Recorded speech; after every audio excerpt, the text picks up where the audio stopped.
나 일본 애들이 정말 죽어서도 우리한테 도움이 안 되는 게 일본이 1945년 8월 6일 날 히로시마에 폭탄이 떨어졌습니다. 그때 이게 터지고 나니까 깜짝 놀랐죠. 그때 항복을 했으면 우리나라 분단이 안 되지 않았을까 이렇게 제가 상상을 해보거든요. 왜냐면 소련이 참전을 안 했어요. 소련과 일본은 서로 간에 불같이 이때 중립화 조약을 체결해서 소련은 아직 일본한테 선전포고를 안 하고 있었습니다. 독일하고만 선전포고를 해서 싸우고 있었던 거죠. 근데 루즈벨트가 계속 스탈린 보다가 일본 참전해달라고 해서 왜 그랬냐.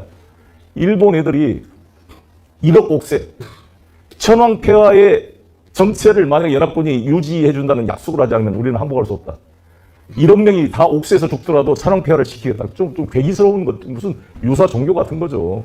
천황을 살아있는 신으로 봤기 때문에 애들은 이제 그래가지고 오키나와 이오지마 섬을 하나 점령을 하는데 2만 몇 명이가 죽었어요. 미군들이. 그러니까 미군들이 일본을 본토를 점령하려고 그러면 20만 명 이상의 미군이 사망할 거라는 보고가 루즈벨트한테 옵니다. 루즈벨트 대통령이 아니 자기 미군 20만 명 이상이 사망하는 일본 점령작전에 대해서 엄두가 안 나는 거예요. 그러니까 이거 소련군이 좀 참여를 더구나 한 100만이 넘는 군대가 지금 만주를 비롯한 관동군들이 만약에 본토로 건너와가지고 전부 본토 방위에 들어가게 되면 얼마나 많은 미군의 희생이 필요할까에 대한 겁이 나기 때문에 스탈린보다 참전해달라고 사정을 했는데 나중에 루즈벨트가 죽어버렸어요.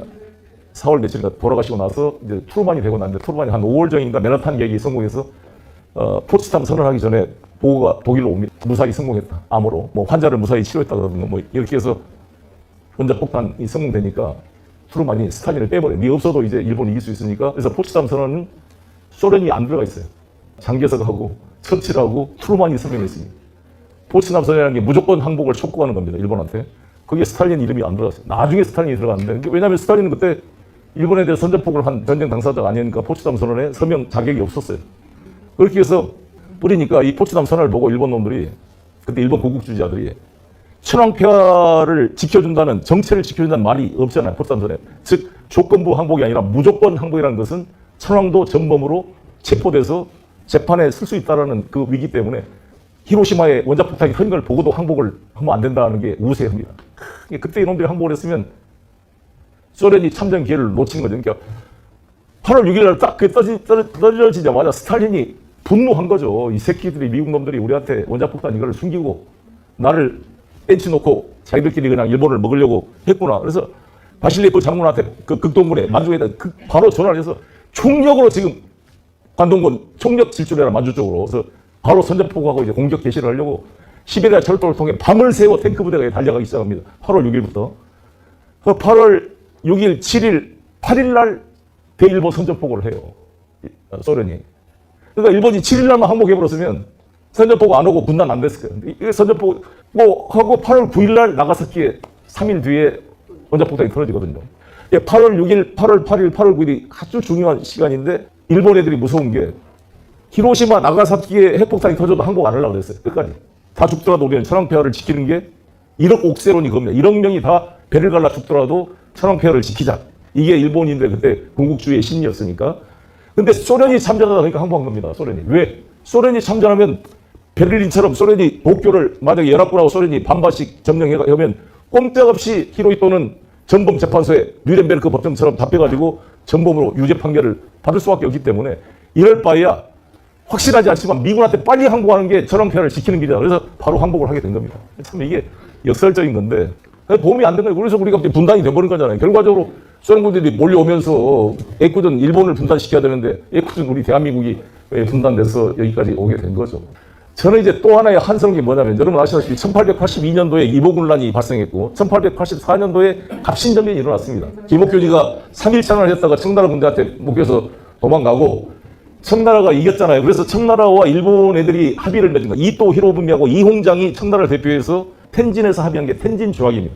1884년도에 갑신정변이 났으니까 갑신정변을 지나보고 나서 1885년도에 체결된 텐진 조약에 따르면 조선에서 청나라 군대와 일본군이 다 철수한다. 다 철수하는 걸로 했어요. 철수하고 조선이 자체 군을 양성해서 하도록 한다. 도와준다. 그리고 나중에 출병할 때는 다시 조선으로 올 때는 상호 통보하기로 한다. 이 세 가지 조항이 텐진 조약의 핵심입니다. 그러면 1885년도에 그래서 다 철수했어요. 청나라.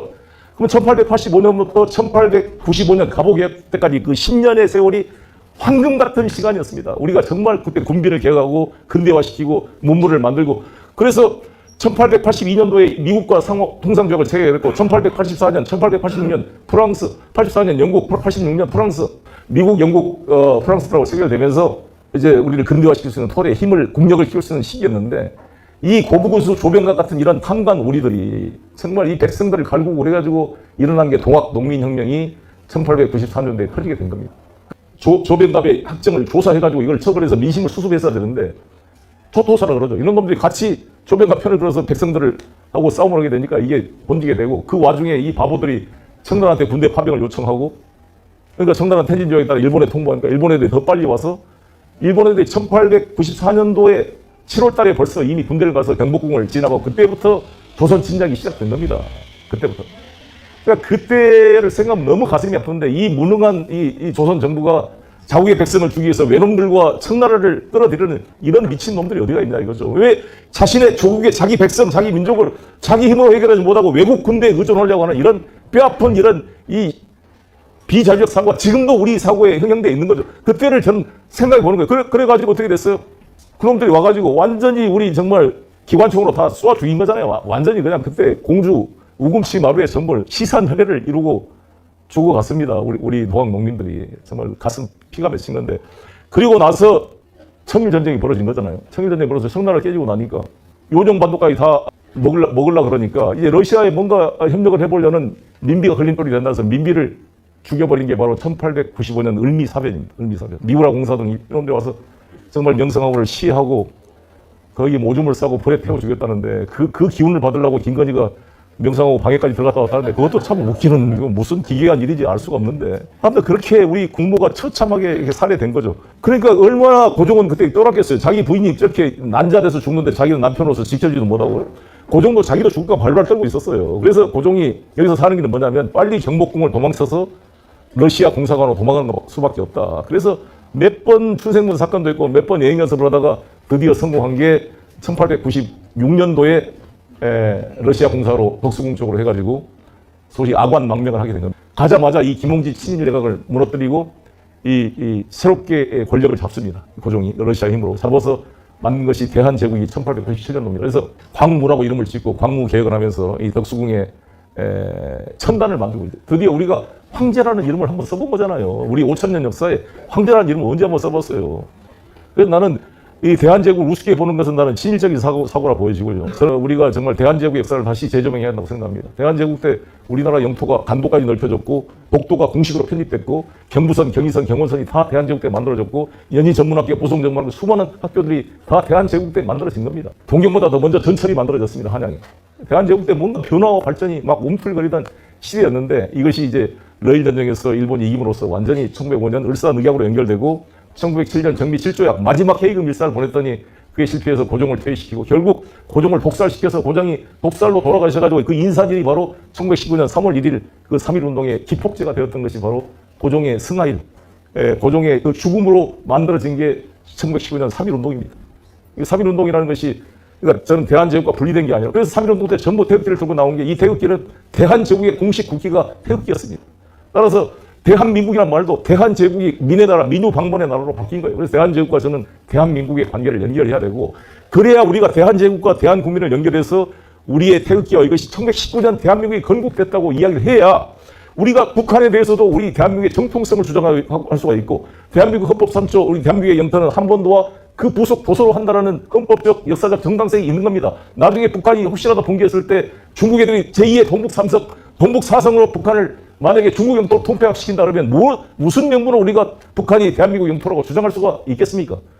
지금 1948년 8월 15일을 대한민국 건국일이라고 주장하고 있는 이 보수적인 분들과 일부 기독교인들에게 정말 호소하고 싶은 것은 통일의 근거를 다 없애버린 것이고 대한민국의 정통성을 없애버린 것입니다. 제가 하얼빈에 있는 정일성 기념관이 하얼빈에 있어요. 제가 가봤더니 그때 김일성 그 북조선 인민위원회 위원장 이름으로 이 준 표창장에 표창 그 표가 전부 태극기로 돼 있어요. 휘장이.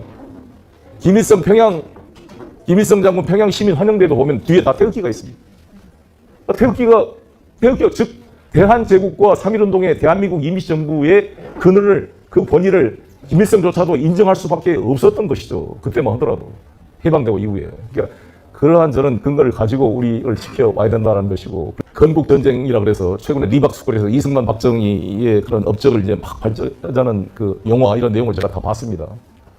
근데 저는 보수적인 분들한테 저나 우리 노무현 대통령, 이재명 대통령, 김대중 대통령 다 이승만 박정희의 공도 인정합니다. 우리는 인정하잖아요. 우리가 이승만 박정희를 전부 뭐 나쁜 놈이라고는 그러지 않잖아요.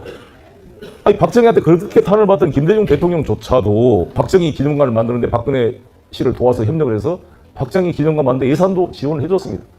그리고 자기를 죽였던 전두환도 사면해서 정말 정치보복 안 하기로 한 게 김대중 대통령 아닙니까? 그리고 노무현 대통령도 마찬가지로 이재명 대통령도 이번에 이승만 박정희 묘소에 다 참배를 했습니다. 저도 당대표도 그렇게 했고.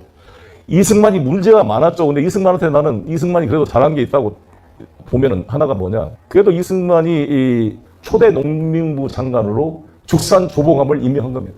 좌익 인사로 알려졌던 진보당의 대표인 죽산조봉암을 초대 농림부 장관으로 임명하려고 통큰 생각을 했다는 것은 평가할 만한 일이다. 이승만. 또 그것을 수용한 죽산조봉암도 대단하다고 봐요. 다 변절자로 욕을 할 수가 있을 텐데 들어갔어요. 왜 그러냐. 죽산은 모스크바 농업대학에서 농업 문제를 공부했고 농지개혁이 자신의 필생의 어떤 그 이념이었습니다. 그래서 저는 실사구시의 입장에서 이승만이든 뭐든 이 조국을 위해서 농지개혁을 내가 주도해보겠다. 그래서 초대 농림부 장관을 맡아서 농지개혁을 주도했습니다. 그래서 농지개혁을 했는데 이제 이승만이 농지개혁을 했기 때문에 북한 공산화를 막았다라고 지금 이박수길에서는 이승만의 업적으로 막 홍보를 했는데 물론 이승만의 역할도 있지만 실제로는 죽산조봉암을 방해했어요. 이승만이가.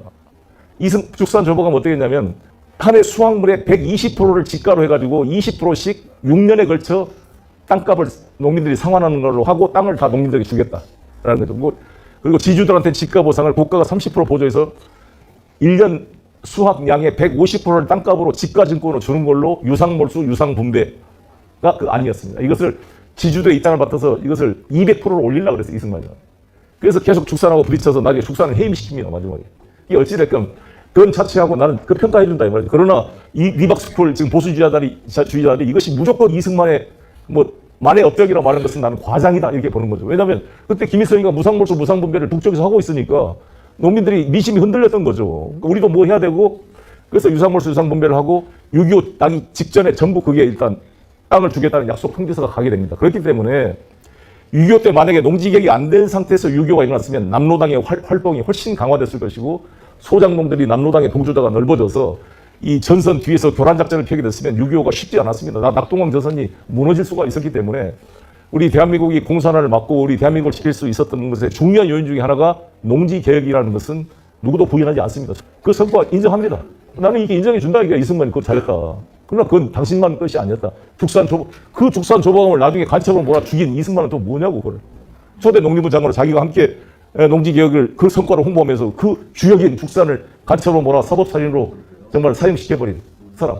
죽산이 사형 집행된 게 1959년 7월 31일이면 딱 4.19를 1년도 안 남기고 돌아가셨어요. 지금 다 명예회복이 돼서 무죄 판결을 재심에 받기는 받았습니다. 그거 하나고 또 하나 중에 하나 평가하고 싶은 것은 원자력을 만든 겁니다.